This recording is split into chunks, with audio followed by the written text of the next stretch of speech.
তোমরা কি ছাত্র? তাহলে তোমাদের জন্য এই ভিডিওটি তিনটি তোমাদের বিষয় নিয়ে বলতে চলেছি। তোমাদের গায়ে কোন সাবান মাখা উচিত, তোমাদের মুখে কি মাখা উচিত, সাবান না ফেস ওয়াশ, আর চুলে কি মাখা উচিত, চলো একবার দেখে নিই। হ্যালো গাইজ, ভালো আছো সবাই? আমি তোমাদের জন্য একটি নতুন ভিডিও নিয়ে চলে এসেছি।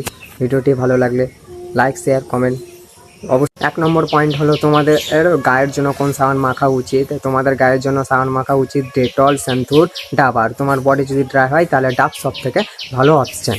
2 নম্বর পয়েন্ট হলো তোমরা কি এখনও মুখে সাবান মাখো? তাহলে আজ থেকে সাবান মাখা বন্ধ করে দাও, কারণ তোমাদের মুখের জন্য ফেস ওয়াশ সব থেকে ভালো হিমালয়া।